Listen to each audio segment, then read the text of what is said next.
got the message that I gotta be alive. I'm a wild one. Oh yeah, I'm a wild, wild, wild, wild. I'm gonna break loose. I'm gonna keep it moving while I'm gonna keep it shaking, baby. I'm a real wild child. I meet all the guys, I'm gonna meet all the chicks. Shiver and shake it till I get my kicks, cause I'm a wild one. Oh yeah, I'm a wild, wild, wild, wild. I'm gonna break loose. I'm gonna keep it moving while I'm gonna keep it shaking, baby. I'm a real wild child. Get me a chick that's all on my own. Shake it till the meter comes off of the bone, cause I'm a wild one. Oh yeah, I'm a wild, wild, wild, wild. I'm gonna break loose. I'm gonna keep it moving while I'm gonna keep it shaking, baby. I'm a real wild child. Keep it shaking, baby. I'm a real wild child. Keep it shaking, baby. I'm a real wild child. Keep it shaking, baby. I'm a wild one. Oh yeah, I'm a wild, wild, wild. I'm gonna break loose. I'm gonna keep it shaking, baby. Gonna keep it shaking, baby. I'm a real wild child. Welcome everybody. It's just such a blast to see so many people here, so many fans, but also so many musicians and associates of Johnny O'Keefe who've come today. And I'm really thrilled that Barry and Jan O'Keefe are here. Lonnie Lee and Suzanne are here. John Greenan's here. Bob Birtles is here. Lou Cash is here. Mike Seng. Alan Dale is here. Stuart Rubin from Warner Music. Jason Inman, a JOK fan and collector extraordinaire. Andrew O'Keefe is here. Thank you so much for coming. And other people who've been touched by Johnny O'Keefe in over, well, really 50 years of the time we've had his music. And it's today, of course, tomorrow really is the 30th anniversary of his loss. And I just wanted to do something today to mark that occasion and just sort of celebrate his legacy. All right. And he gave me a little record with a big hole in it. He said, this is kind of stuff you have to play. And my wife Beth, as usual, was making coffee, bring out people. And we had a beautiful telephone radiogram ready to play Beethoven and every big classic. And John gave this little thing, he said, this adapter, and he put it on. And there was this explosion of sound. And Beth so stopped with the coffee, she came and said, is she singing English? And John was saying, yeah, it's Little Richard. Yeah. So I just know. And then came the big thing, broke around the clock. Bill Haley. So, dig this. Keith Williams, right, he kept translating. Dig this. Listen to this. And this is just jazz, but very unsubtle. And then Freddie Beecher, met him later. Fred Beecher's guitar solo. Dig this. Yeah, I dig. I'm listening. Do you dig? And Keith said, you like it. I'll dig this computer here. Like, listen. Yeah. And the guitar solo came on. I have a beautiful English Stratton guitar on the Little Richard program. Yeah. You can see that. And there were white things on the F holes. People didn't know that guitar had about 18 nappies of Jonathan in there because John wanted an acoustic sound. So there were no solo guitars and we definitely couldn't afford any. So we kept putting Jonathan's nappies in there and bought new. The guitar weighed about a ton, but in the early stadium shows I was playing that. So the guitar solo of Freddie Beecher came. And I said, do you get paid for playing that? And I said, yeah. You dig? And Keith said, you like it? I said, yeah, I dig. Yeah. And I picked up this beautiful English Stratton, and I don't play with a pick. I do a classic bit. So John put the record on. Here it comes, dig. He said, listen. So okay, I'll have to dig. And Franny's solo came on. You get paid for playing now? I said, yeah. I said, okay, play it again. He played it, and I just forbade him not to read it without, because it's easy. You've got triplets, semiquavers, quavers, in one hand. I said, ah, cool. He said, good. Cool. But cool is jazz. And, I mean, saxophone players, cool. Miles is cool. And I have to have the same birthday as Miles. But, okay, cool, yeah. I'll play it. All right. He gave me a stack of records. See you in Balmain. And that. Balmain Working Man's Institute the following Saturday. No rehearsal. And you were with the band for the next. I turned up. Yeah. Great tuxedo, cummerbund, black tie. And there was this band, people there. Okay. Put the guitar down. And this Yankee guy came to wear this. And he gave me a red tuxedo with black lapels and this thing that looked like a string. And I said, what do you play? He said, oh, a theme song with Miles Blues by Five. The Five of Us. I said, it's a Miles Davis song. I said, yeah, just play it loud. And that hits the drummer, and suddenly there it was, bang, this sound explosion behind me. And John said, turn it up! Turn it up!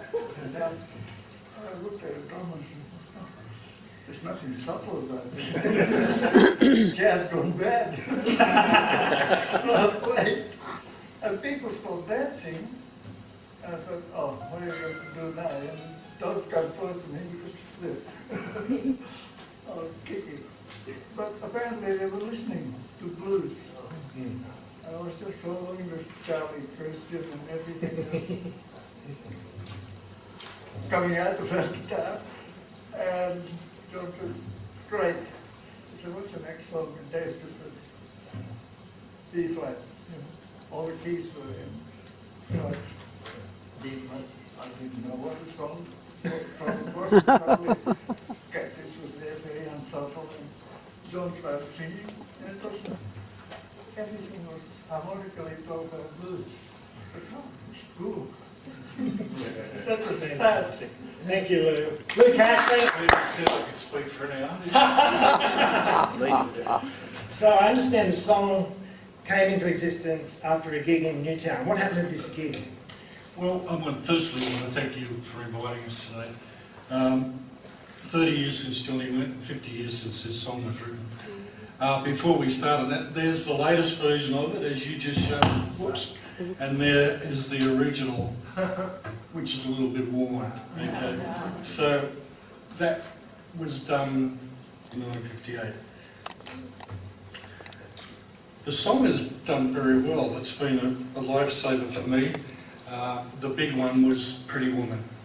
And when they put that song in Pretty Woman, I rang Dave, he was in Detroit, and I said, in Dallas, I said, you know that 12-bar blues we wrote? He said, yeah. And I said, well, is there a movie called Pretty Woman in town? He said, yeah, in Dallas. And I said, you better go and see it because the song's in it. It's right under the credits. And so that was the beginning. But the first one to record it was our friend Iggy Pop. And he did it in the late 80s, and he's just done it again. He's done another version 20 years later. And it's pretty wild, I tell you what. They've also done a version of a new version of our recording. They've redigitalised it, and it's fantastic. You can hear the saxes. So to answer your question, I came in, just a little thing I want to sort of bring in. Alan Dale was around, but I was with a band called Ricky Miller and the Brothers. And Ricky Miller and the Brothers, and I've got a photo here if anyone doubts that, we did dances at Balmain, and then we went on a tour with Les Brambury. We were jazzers, and we patterned ourselves, as it would, on the Freddie Bell and the Bellboys. So we had the steps and all that stuff. And we did pretty well. And at the end of the tour, Les Brambury said we're going to do a show at the Sydney Stadium. But there's this guy called Johnny O'Keefe who's going to be the top, the head billing. You guys are going to be second. So, okay. So we did the big show, and it was the first all-Australian rock and roll show. It's the first time I really met John, briefly. And in those days I used to do a thing called Johnny's Rock, and I'd take my shirt off and my jacket and my shoes and lay on the floor and play high notes. I used to bring the house down. Anyway, I did this that time. And of course Dave Owens I'd known, he was a great jazz player who came from Detroit, and he played like Dexter Gordon. We hadn't heard sax players, jazz players like that before. And I befriended David, and he was, and as Peter had said, he was his band which Johnny joined. So Dave and I were friends, and then our band was about to disintegrate, Ricky Miller and the Brothers. And I remember when Tony Herman, who was my friend, trumpet player, who rang me one day, we were both newly married, and Paul, and he said, "You want to make some money?" And I said, "Yeah." He said, "There's a catch, it's playing rock and roll." I said, "What?" So I went along with him, and we did do fairly well. Ended up, Johnny got this deal to go on the road with Little Richard, and I'd heard about it. David mentioned it to me, but I was certainly not ever thought that I might do it. And the next thing, Johnny O'Keefe rings me and he said, "Hey man," he said, "we're going on tour with Lee Gordon." He said, I need another sax player because I've sacked John Balcom." And I knew John. And I said, "Oh, okay." And he said, "Yeah, I saw you doing the thing with Ricky Miller and the Brothers." He said, "So that'd be good, and Dave's recommended you." So I then said yes and met him the next Sunday, and the rest of the guys, Lou. It's the first time I'd met those guys, and Catfish in the Spelson's restaurant, I think underneath the O'Keefe, Ray O'Keefe's shop, clothing shop. So Dave was a big influence on me, and I'm just as a preamble, I'm sorry if it's going to be too long, but Dave was one of the most important parts of this whole thing, and he, with his American, as you said, Peter, American background, he knew black music very well, he knew jazz. He worked with his own group in Detroit, and they were a group like the Hi-Lows, or if those who know the Hi-Lows, and they were a jazz singing group, but they played instruments. And Dave had that background. Came to Australia when he met the Australian Jazz Quintet with Errol Buttle and co. They came over to hear him play in Detroit. He got interested in Australia, arrived here, did very well. But then he got sort of ousted by the local constabulary. The people that were in the ABC and that saw him as a threat. And so Dave had difficulty getting a lot of jazz work at that point in time. That's why he formed this group, and John came into it. Dave and I used to, with Lou, we used to listen to a lot of jazz, and this was before Bob came into the band. And I'd go back to his place after we did a gig, and because his mother had died in '57, he went to America to the funeral and brought home a stack of albums, LPs, Miles Davis, John Coltrane, and stuff we'd never heard here in Australia. And so used to get together after the gigs to cleanse our souls from playing rock and roll and listen to Miles Davis. So we did this gig one night at Newtown, where the hub is there, the hub theatre's on one side.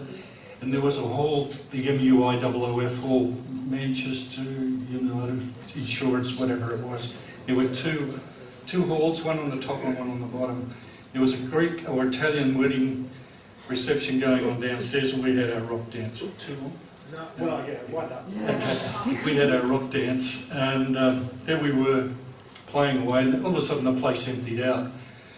We looked at each other and we went to the balcony and overlooked into Newtown Square there, and there was the biggest brawl we'd ever seen, and it was Australia's first rock and roll brawl, I think. And Dave and I looked at each other, so that was the end of it. We went home and we were listening to Miles, and that's how we just put the words together, these wild kids. David, he had a real sardonic humour, and he was saying, "What are we doing here with these kids? You know, we're creating these monsters, these kids, and this music's going to be the death of them and all that stuff." And the words came out of that, real wild child, I'm out of school, and all that stuff.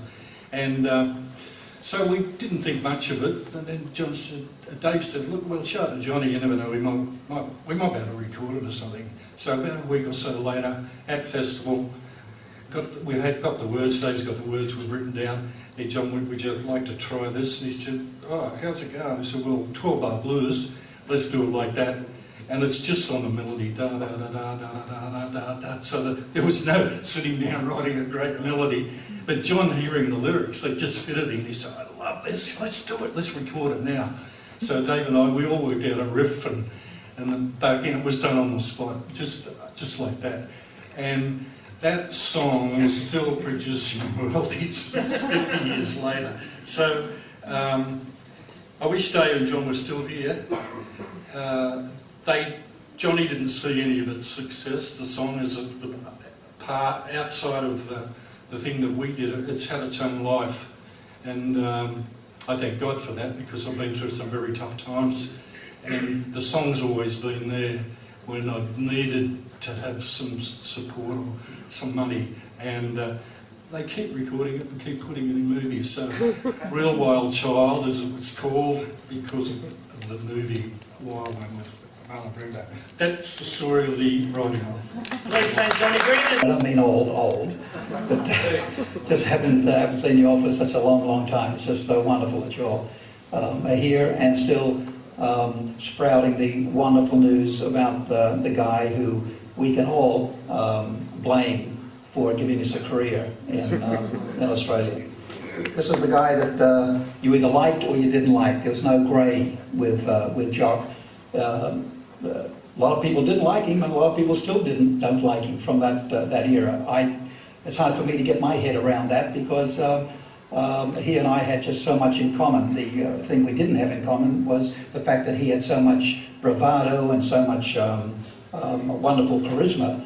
I didn't have that. I was a real shy country boy. But at the same time, what we did have in common was, I guess, the thing that motivated us, and that was we had focus, and we were both pretty much perfectionists. And that was one of the things that I think a lot of people didn't like about Jock, is that he knew exactly what he wanted, whether it was right, wrong, doesn't matter. He knew that he wanted that, and he was going to get that, which God knows whether one did like him or not from those era. Thank God he was like that, because that's how we end up getting TV shows, and how we end up getting people like Lee Gordon taking notice of Australian talent. Okay, I first, I won't be long here, but I first heard of Johnny O'Keefe because we were both Johnny Ray fans. We both loved his songs and would sing his songs. And I know in May 1956 I did an amateur hour on 2UW, and I wanted to sing. You turned up there and you were given 3 songs to present to the piano player, a guy called Frank Scott. And they would listen to you singing the songs, and they'd say, okay, you do that one. Anyway, I turned up with my 3 songs, and one was Just Walking in the Rain, Johnny Ray, and the other one was Nat King Cole's Autumn Leaves, and the third one was a song by a guy who no one had heard of before, a guy with a really, really strange name called Elvis. And the song was called Heartbreak Hotel, which had just been released. Anyway, definitely wanted to do Johnny Ray. And anyway, I got there and I said, no, you can't do Johnny Ray because a guy did it just recently, and we don't want too much of the same stuff. So I said, okay, so I did the Johnny, Nat King Cole. I said, no, too slow, do this other thing with this guy with a weird name. So I sang Heartbreak Hotel and came second, but that started my whole career going. But at the end of the show, he said, Alan too, he said, I'd like to send a cheerio to the guy talking about Laurie Ricks. That was my name. Well, it still is my name, I guess, but that was my real name then. That was on here previously. He wanted to do a Johnny Ray song, but we didn't allow him to, because just a couple of weeks ago, another guy did, and he's doing we'd like to send a cheerio to him because he's doing a big concert down in Wollongong tonight, and his name is Johnny O'Keefe. Now, that's the first time I'd heard this guy's name. 6 months later, I'm entering a contest to become, to find Australia's Elvis Presley. They were trying to promote this movie called Love Me Tender, which was Elvis's first movie, and once again, no one knew who this guy was, so they thought they'd try and get as much PR as they could.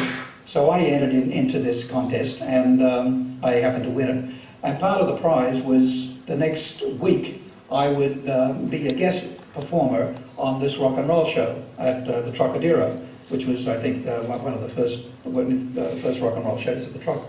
Anyway, I went along there, and it was Jock in his red suit. He was the dude that was the compere of it. And also part of my prize was that I would be on the Little Richard show, and that was part of my prize also. Anyway, I sang my songs at the Trocadero with the forget his name, but the orchestra in the shell, whatever it was, a real straight orchestra. We did our stuff, and I didn't end up doing the Little Richard show. Somehow something happened there, and I didn't end up doing it, but Jock did it, and whoever else did it.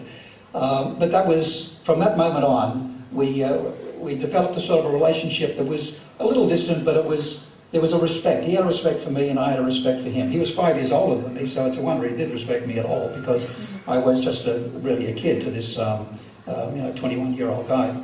Anyway, 1957, he was doing all his stuff, and way ahead of me, I was doing my rockabilly business. I had a little rockabilly band, and we were doing stuff through there. And then, unfortunately, in late 57, I had an accident and was taken back to my property, so my father's sheep property. So I was out of business the whole of 1958, and that was the year that everything started here, so music-wise, and I just wasn't here. But 59, I came back and I got with Jock, and 6 o'clock, got into 6 o'clock rock and all that sort of stuff. Now, during that time, I was approached by a guy called Alan Heffernan, and he said to me, he said, "Lonnie, would you like to record?" And I said, "Absolutely, we'd love to record." He said, "Okay, well, get your band together and record 4 songs. We'll put out a little EP for you, a little album." So I recorded the songs. I had my band, the Lee Men, and we recorded these songs, and we put out this album. This was in early October 59. So we put out this little album and called This Is Lonnie Lee. And they told me it did very, very well. So he came to, Alan Heffernan came to me again, and he said, "Lee has said, would you want to do a single?" And I said, "Wow, absolutely, I'd love to do a single." So he said, "Okay, we'll get a couple of songs together and go to the rehearsal above Woolworths, the ABC in King's Cross. That's where the rehearsal was, and we'll see what we can see what you can record." So I chose a couple of songs, or actually it was one song. I chose a song called "Shame on You, Miss Johnson" by a guy called Bobby Freeman, and who'd previously done a thing called "Do You Want to Dance," which was very popular. So anyway, I turn up at this at the rehearsal. The band's there. The guys sitting here were there in the band, and part of my band as well, Peter Baisley. And we do the rehearsal, do this thing, and it sounded really, really good. And Jock came along and he said, "Well, what's the other song you're going to do?" And I was so stupid and so naive. I said, "Well, I just got one song together." And he said, "Well, you've got to have 2 songs on a record." And I said, "Oh yeah, of course." So anyway, he said, "Well, what else do you want to record?" And I couldn't think of anything. My mind went just blank. And he said, "Okay, well, maybe we'll send the band out for lunch, and we'll see if we can write something." So we sat down at the piano, and we ended up writing something. And it was turned out to be "Ain't It So," which was my first seller, and the thing that started off my whole career. It took us 20 minutes, because by the time the guys came back from lunch, we rehearsed it, and there it was. Went in and recorded it, and that was it. But at that time, John didn't have much to do with Lead On Records. He was still contracted to Festival Records. He wasn't involved too much with Lead On. But it wasn't until a little bit later on that Alan Hefton, who had been sort of by proxy looking after this thing, and although he the label, although he wasn't too much involved in the creative side of it, he just knew who he wanted to record. He was mainly in trying to sell the stuff, because they were up against EMI and at the time CBS and the Australian Record Company, and so it was very, very difficult to have these big competitors. But he was a great salesman, Alan Hefton, and he was the guy behind Lee Gordon and really made Lee Gordon out here. But anyway, I guess around about 1960s, maybe around about 60, in the middle of 60 sometime, he had said John was really wanting to get in and do more things other than just performing. And he should have, because he was really, really talented. He knew what he wanted, he knew what a hit song sounded like, he knew the types of things that the people, he could really, really relate to the audience out there. And so many entertainers and so many executives couldn't then and still can't now. But he really had this great gift being able to do that. And so Alan Heffernan thought, okay, well, I'll give him a shot. So he got a couple of the different artists and recorded them, and I was one of them, and did so well in being able to choose these particular artists. And he had a great band, a fantastic band, that just had to succeed. And of course, that with television, when television came along, 6 O'Clock Rock and the Johnny O'Keefe shows came along, well, it sort of just blew everyone out of the water. The major labels really didn't have a leg to stand on because they weren't in contact and in touch with the minds and hearts of the teenagers of the time, whereas JOK was. Unfortunately, a few of us guys were as well.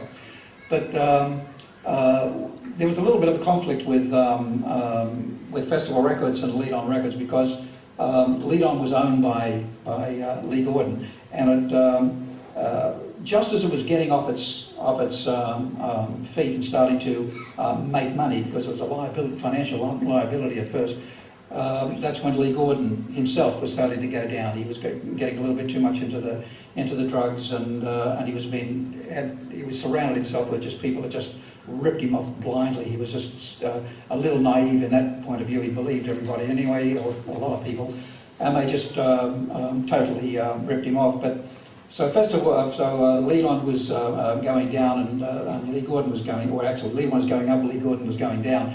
So he said to Johnny O'Keefe, had been pestering him, let me have something to do with it. And so he got more and more and more involved into the administration side of things as well. And then Festival came up and said, okay, if you need money, we'll buy the thing from you, because they saw the talent that was on the label. So they paid Lee a terribly small amount of money. It's like the story with Elvis and Sun Records. But anyway, it went on and on and on and on and on for years. John kept his involvement for a number of years with Lead On, and was one of the major forces of why it was so successful, because of his ability to be able to communicate. On the side of television, it was the 6 O'Clock Rock thing actually started because the ABC here in '59 were looking, in fact 58, were looking for, they could see that a show in the BBC in England called 605 Special was very, very popular with this sort of the jazz elite, plus as well this new emerging rock and roll scene that was happening in Europe. And so they thought out here, okay, well maybe we could work something out here and do something similar. So they messed around, they came up with the idea, okay, we'll make it a 6 o'clock instead of 6:05, so they called it 6 O'Clock Rock. And it launched in February '59. Now the first compere was a girl called Ricky Merriman, who was an American out here. She was very, very accomplished, and she was okay, but she just didn't seem to fit into this show. So they happened to get the newsreader on ABC, a girl called Tanya Halesworth, and she then became the compere for about 4 months. All this time, Jock's interest in 6 O'Clock Rock was very, very limited, because the whole idea of 6 O'Clock Rock was half of it was going to be jazz. Well, in fact, more of it originally was going to be jazz, like 80%, and then 20% was going to be this new rock and roll thing. So it was hopefully going to satisfy the whole population. Anyway, from show number 1, the jazz side of it, even though they had tremendous bands and all the great, like Gus Mersey and all the great jazz, Tom Burrows and whatever else on there, it was the young teenage element that were watching that they weren't interested in that stuff. They only wanted the rock and roll. So the jazz part of it went down and down and down in popularity, and the rock and roll got more and more. And that was reflected in the mail and all that stuff that the ABC were getting. And Jock kept on pushing them, once again, thankfully. And eventually he said, could I be compere? You know, these people don't know what they're talking about. Tanya Halesworth doesn't know what she's talking about. This is my scene, you know. So they said, okay, we'll give you a go. We'll give you a couple of shots at it. He did it, and of course the phones, not that much phones there, but the mail that came in was just absolutely extraordinary. And so they decided to keep him on. So that was his foot in the door. Once he got his foot in the door doing that, then he decided, or he asked then the producers, Peter Page, whether or not he could have more input into deciding what the artists were going to sing, because once again he thought he had an idea of what the audiences were going to listen to. So some of the artists would come up and say, I want to sing, this song, and he'd say, no, that's ridiculous. Who out there knows the song? Why don't you sing this because it'll suit your voice? Everybody knows it, and you'll be a hit. And that's what happened. And so he chose these different artists to perform on it, and also chose many of the songs that the artists did. It was because of J.O.K. and the rawness that he had that hit the hearts of the people watching around Australia. And while Bandstand was doing its thing and all pre-recorded and all nice and lovely and all that, it was a great show and it got to lots and lots of people. It was, I believe myself, that it was 6 O'Clock Rock that was the one that really kicked rock and roll and kicked the idea of Australian superstars on. And we can really thank J.O.K. for it. And I'd like to just say, just before I go, that it's wonderful to see Barry and to see Andrew and Jock's family here, because they do have to be very proud of this man who I knew very well. He was the best man at my wedding. We were very had a 5-year age gap. We were very different in lots and lots of ways, but as I said before, we had this core thing together, and he really did respect me. We'd have very deep conversations about different things. He respected me, and I had incredible respect for him. The loss, I was overseas, I lived overseas for many years in America, and I was over there when I heard about his passing, and it was very sad for me. It still is in a way today, because I would hate to think, not hate to think, I would like to think that if he had maintained the status that he had, and if not live, but in the administrative side of show business, we would have had a much more stable show business, and a business that was at times wasn't tilted one way or another, because this man knew exactly the direction he was going in. Anyway, thank you for the time that I've given you. I hope I haven't bored you too much, and there you go. Thanks.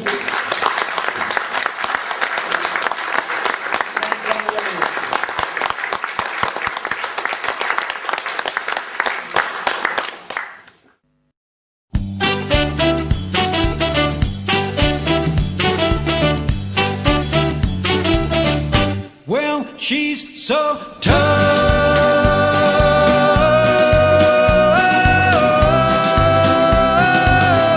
That's why I love her. Well, I saw a pretty little girl